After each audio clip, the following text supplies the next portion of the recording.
ಓಂ ಹ್ರೀಂ ಭೈರವಿ ಕ್ಲಾಂ ಹ್ರೀಂ ಸ್ವಾಹ ಓಂ ನಮೋ ಭಗವತೆ ರುದ್ರಾಯ ನಮಃ. ನಮಸ್ಕಾರ. ರಾಶಿ ಭವಿಷ್ಯಕ್ಕೂ ಹೋಗಕ್ಕಿಂತ ಮುಂಚೆ ಕೆಲವರು ವಿಚಾರಗಳ ಬಗ್ಗೆ ಹೇಳ್ಬೇಕಾಗಿದೆ. ಏನಂದ್ರೆ, ಮೊದಲನೇದಾಗಿ ನಿಜವಾದ ಜ್ಯೋತಿಷನ ಕಂಡಿಡೋದನ್ನ ಜನ ತಿಳ್ಕೊಬೇಕಾಗಿದೆ. ಯಾಕೆಂದ್ರೆ ಜ್ಯೋತಿಷದಲ್ಲಿ ಮೋಸ, ಆಮೇಲೆ ವಶೀಕರಣ ಮಾಡ್ಕೊಡ್ತೀನಿ ಅಂತ ಮೋಸ ಮಾಡ್ತಾರೆ.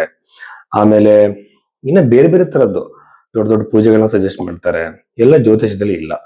ಮೊದಲನೇದಾಗಿ ನ್ಯೂಮರಾಲಜಿ ಪ್ರಕಾರವಾಗಿ ಆಮೇಲೆ ಟ್ಯಾರೋಟ್ ಕಾರ್ಡ್ ಆಗಿರ್ಬೋದು, ಅಥವಾ ಹಸ್ತ ಸಾಮುದ್ರಿಕೆಯಲ್ಲಿ ವೆಸ್ಟರ್ನ್ ಪಾಮಿಸ್ಟ್ರಿನ ಇಂಡಿಯನ್ ಪಾಮಿಸ್ಟ್ ಅನ್ಕೊಂಡು ಈ ತರದಲ್ಲಿ ಯಾವ್ದು ಕೂಡ ಭವಿಷ್ಯ ನಿರೂಪಣೆ ಮಾಡೋಕ್ ಆಗಲ್ಲ. ನಮ್ಮ date of birth, time, place correct ಆಗಿರ್ಬೇಕು, ಲಗ್ನ ಕರೆಕ್ಟ್ ಆಗಿರ್ಬೇಕು. ಲಗ್ನ ಮಿಸ್ಟೇಕ್ ಆಗೋ ಸಾಧ್ಯತೆಗಳಿರುತ್ತೆ, ಯಾಕಂದ್ರೆ ತುಂಬಾ ಬೇಗ ಬದಲಾವಣೆ ಆಗುತ್ತೆ. ಇದನ್ನ ಕಂಡುಹಿಡಬೇಕು ಅಂದ್ರೆ ನಿಮ್ಮ ಜೀವನದಲ್ಲಿ ಹಿಂದೆ ನಡೆದಿರೋ ಘಟನೆಗಳನ್ನ ಆತ ಹೇಳ್ಬೇಕು. ಹೇಳಿ ಆ ಲಗ್ನವನ್ನ ತಿದ್ದಿ ಮುಂದಿನ ಭವಿಷ್ಯವನ್ನು ಹೇಳ್ಬೇಕಾಗತ್ತೆ. ಹಿಂದೆ ನಡೆದಿರೋ ಘಟನೆಗಳನ್ನ ಕಂಪಲ್ಸರಿ ಹೇಳ್ಬೇಕಾಗತ್ತೆ. ಅಂದ್ರೆ ಅಕ್ಯುರೇಟ್ ಅಂತಲ್ಲ, ಒಂದು ಟೈಮ್ ಪೀರಿಯಡ್ ಅಲ್ಲಿ ಈ ತರ ಘಟನೆಗಳು ನಡೆದಿರೋ ಸಾಧ್ಯತೆ. ಯಾಕೆಂದ್ರೆ ಲಗ್ನವನ್ನು ಕಂಡಿಡಿಯಾಗಿ ಇವೆಲ್ಲ ಮಾಡ್ಕೊಂಡ ಮೇಲೆ ಪೂಜೆಗಳನ್ನ ಸಜೆಸ್ಟ್ ಮಾಡುವಾಗ ಬೃಹತ್ ಪರಾಶರ ಹೋರಾಶಾಸ್ತ್ರದಲ್ಲಿ ಯಾವುದೇ ಒಂದು ನಿಮಗೆ ರಮಲಶಾಸ್ತ್ರ ಆಗಿರ್ಬೋದು, ಇನ್ನೊಂದಾಗಿರ್ಬೋದು, ಇದ್ಯಾವುದು ಕೂಡ ಅದ್ರಲ್ಲಿ ಉಲ್ಲೇಖ ಇಲ್ಲ. ನಿಮಗೆ ಆ ಜ್ಯೋತಿಷದ ಪ್ರಕಾರವಾಗಿ ಅಂದ್ರೆ ಬೃಹತ್ ಪರಾಶರ ಹೋರಾಶಾಸ್ತ್ರ ಮೈನ್ ಗ್ರಂಥ ಆಗಿರೋದ್ರಿಂದ ಅದರಲ್ಲಿರೋ ಪರಿಹಾರಗಳು ಬಂದು ಬಹಳ ಸಿಂಪಲ್. ಮಂತ್ರ ಜಪ, ದಾನಗಳು, ಸ್ತೋತ್ರಗಳು, ಇದು ಮಾತ್ರ ಇದೆ. ಇದನ್ನ ಯಾರು ಬೇಕಾದ್ರೂ ಮಾಡ್ಬೋದು, ಪ್ರತಿಯೊಬ್ಬ ವ್ಯಕ್ತಿ ಕೂಡ ಮಾಡ್ಬೋದು, ಯಾವುದೇ ಭೇದ ಭಾವ ಇಲ್ಲ. ಸೊ ಈ ಬಗೆಯಲ್ಲಿ ಹೋಗ್ಬೇಕೆ ಹೊರತು ಕಾಳ ಸರ್ಪ ದೋಷ ಅನ್ನೋದು ಜ್ಯೋತಿಷದಲ್ಲಿ ಇಲ್ಲ. ಆಗ್ಲಿ ಕುಜ ದೋಷದ ಬಗ್ಗೆನೂ ಡಿಬೇಟ್ಸ್ ಇದೆ, ಪಿತೃದೋಷದ ಬಗ್ಗೆ ಡಿಬೇಟ್ಸ್ ಇದೆ. ಇದೆಲ್ಲ ಕೂಡ ಯಾವ್ದು ಇಲ್ಲಿರೋ ದೋಷಗಳನ್ನ ಹೇಳಿ, ಈಗ ಮೊನ್ನೊಬ್ಬರು ಹೇಳ್ತಿದ್ರು ಅದ್ಯಾವುದೋ ಒಂದು ದ್ವಿಕಳತ್ರ ಯೋಗ ಇದೆ ಅಂತ. ಇವೆಲ್ಲ ಜ್ಯೋತಿಷದಲ್ಲಿ ಎಲ್ಲಿದೆ ಅಂತಾನೆ ಗೊತ್ತಿಲ್ಲ, ಸುಮ್ಮನೆ ಎದುರಿಸ್ತಾರೆ. ಸೊ ಆತರ ನಂಬಬೇಡಿ. ಜ್ಯೋತಿಷ ಅಂತಂದ್ರೆ ನಿಮ್ಮ ಜೀವನದಲ್ಲಿ ಒಳ್ಳೇದು ಕೆಟ್ಟದ್ದು ಟೈಮ್ ಪೀರಿಯಡ್ ನ ಮಾತ್ರ ಹೇಳ್ಬೋದು. ನಿಮ್ಮ ಹಣೆ ಬರವನ್ನ ಕಂಪ್ಯೂಟರ್ ಚೇಂಜ್ ಮಾಡಕ್ಕೆ ಯಾರಿಂದಲೂ ಸಾಧ್ಯ ಇಲ್ಲ. ಸೊ ಇದನ್ನ ಗಮನದಲ್ಲಿ ಇಟ್ಕೊಳ್ಳಿ. ಜ್ಯೋತಿಷದ ಪ್ರಕಾರವಾಗಿ ಒಳ್ಳೆಯ ಕೆಟ್ಟ ಟೈಮು ಮತ್ತೆ ಅದನ್ನ ನ್ಯೂಟ್ರಲ್ ಮಾಡೋದಕ್ಕೋಸ್ಕರ ಕೆಲವು ಸಿಂಪಲ್ ಪರಿಹಾರಗಳನ್ನು ಜ್ಯೋತಿಷ ತಿಳಿಸ್ತಾರೆ. ಸೊ ಈ ಬಗ್ಗೆಯಲ್ಲಿ ಜಾತಕ ನೋಡ್ಸೋದಕ್ಕೆ ನೀವು ಭೈರವಿ ಆಸ್ಟ್ರೋದಲ್ಲಿ ನಿಮ್ಮ ಜಾತಕವನ್ನ ತೋರಿಸಬಹುದು. ಈ ಕನ್ಸಲ್ಟೇಷನ್ ತಗೊಳ್ಬಹುದು. ಸಿಂಹ ರಾಶಿ 2026 ಫೆಬ್ರವರಿ 22ನೇ ತಾರೀಕಿನ ನಂತರದಲ್ಲಿ ಈ ವಾರ ಫಲದಲ್ಲಿ ಸಿಂಹ ರಾಶಿಯವರಿಗೆ ಸಂಬಂಧಪಟ್ಟಂತೆ ನಾವು ನೋಡೋದಾದ್ರೆ, ಸಿಂಹ ರಾಶಿಯಲ್ಲಿ ಇರುವಂತಹ ಗ್ರಹ ಕೇತು ಗ್ರಹ. ಈ ಕೇತು ಗ್ರಹದಿಂದ ಒಂದನೇ ಸಮಸ್ಯೆ ಏನಾಗುತ್ತೆ ಅಂದ್ರೆ ಆರೋಗ್ಯದಲ್ಲಿ ಸ್ವಲ್ಪ ಏರುಪೇರು, ಟೆನ್ಷನ್ಗಳು, ವಿಪರೀತವಾಗಿರೋ ಆಲೋಚನೆ, ಟೆನ್ಷನ್ಗಳು ಜಾಸ್ತಿ ಆಗ್ಬೋದು. ಮನಸ್ಸನ್ನ ಪ್ರಶಾಂತವಾಗಿ ಇಟ್ಕೊಳ್ಳಿ.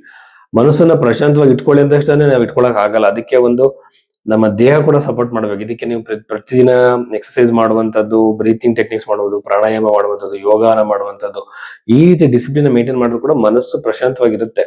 ಯಾವುದು ಮಾಡದಲ್ಲೇ ಪ್ರಶಾಂತವಾಗಿ ಇರುವಂತ ತಕ್ಷಣ ಮನಸ್ಸು ಪ್ರಶಾಂತವಾಗಿರಲ್ಲ. ಇದನ್ನ ಕಾಪಾಡ್ಕೊಳ್ಳಿ. ಎರಡನೇದಾಗಿ ಬಂದು ವೈವಾಹಿಕ ಜೀವನದಲ್ಲಿ ಖಂಡಿತ ಕಿರಿಕಿರಿ, ದಾಂಪತ್ಯದಲ್ಲಿ ಬಿರುಕುಗಳು ಕಾಣಿಸ್ಬೋದು. ನಾನಾ ಕಾರಣಗಳಿಂದ, ಸಣ್ಣ ಸಣ್ಣ ಕಾರಣ ಇರ್ಬೋದು, ದೊಡ್ಡ ಕಾರಣ ಇರ್ಬೋದು. ಇಲ್ಲಿ ಬಹಳ ಕೇರ್ಫುಲ್ ನೀವು ವಹಿಸ್ಬೇಕಾಗತ್ತೆ. ಆ ಒಂದು ಸಂಬಂಧದಲ್ಲಿ ಬಿರುಕು ಕಿರಿಕಿರಿ ಬಂದಾಗ ಮಾತಿನಿಂದ ಬಗೆಹರಿಸ್ಕೊಳ್ಬಹುದು, ಟೆನ್ಷನ್ ಸರಿ ಮಾಡ್ಕೊಳ್ಬಹುದು.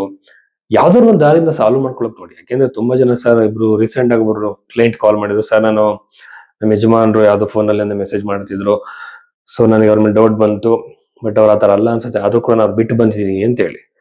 ಈ ತರ ಕ್ಷುಲ್ಲಕ ಕಾರಣಕ್ಕೆ ದೂರ ಆಗೋದು ಬಹಳ ತಪ್ಪು. ಈಗ ಏನಾಗ್ಬಿಟ್ಟಿದೆ ಅಂತಂದ್ರೆ ಎಲ್ಲದನ್ನು ಪ್ರಶ್ನೆ ಮಾಡ್ಬೇಕು, ಎಲ್ಲದನ್ನು ಕೇಳ್ಬೇಕು ಅನ್ನೋದ್ರ ತಪ್ಪು. ಮತ್ತೆ ಇನ್ನೊಂದು, ಪರ್ಫೆಕ್ಟ್ ಆಗಿರುವಂತ 100% ಪರ್ಫೆಕ್ಟ್ ವ್ಯಕ್ತಿ ಪ್ರಪಂಚದಲ್ಲಿ ಇರೋದೇ ಇಲ್ಲ. ಏನೋ ತಪ್ಪುಗಳು ಇದ್ದೇ ಇರುತ್ತೆ, ಕೊರತೆಗಳಿರುತ್ತೆ. ಈ ನಾವು ತಂದೆ ತಾಯಿಗಳಿಗೂ ಎಷ್ಟೊಂದು ನ್ಯೂನತೆಗಳಿದೆ, ನಾವು ಜೊತೆ ಬದುಕಲ್ವಾ? ಹಾಗೇನೆ ವೈವಾಹಿಕ ಜೀವನದಲ್ಲೂ ಕೂಡ ನ್ಯೂನತೆಗಳ ಜೊತೆ ಬದುಕಬೇಕಾಗತ್ತೆ. ಅಂದ್ರೆ ಕೆಲವನ್ನ, ಎಲ್ಲದನ್ನೂ ಅಲ್ಲ, ಕೆಲವನ್ನ ಖಂಡಿತವಾಗಿ ಕ್ಷಮಿಸ್ಬೋದು, ಜೊತೆ ಬದುಕ್ಬೋದು. ಇದನ್ನ ತಿಳ್ಕೊಬಹುದು. ಜಾತಕನ ತೋರಿಸಿ ಇದನ್ನೆಲ್ಲ ಫಸ್ಟ್ ಐಡೆಂಟಿಫೈ ಮಾಡಬೇಕು. ಮದುವೆ ಆಗಿದ್ರೆ ಈ ವಿಷಯನ ಮನಸ್ಸಲ್ಲಿ ಇಟ್ಕೊಳ್ಳಿ.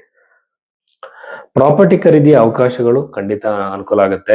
ಪ್ರಾಪರ್ಟಿ ಖರೀದಿ ಆಗತ್ತೆ, ಅಥವಾ ಮಾರ್ಬೇಕು ಅಂದ್ರೆ ಕೂಡ ಅನುಕೂಲ ಆಗುತ್ತೆ.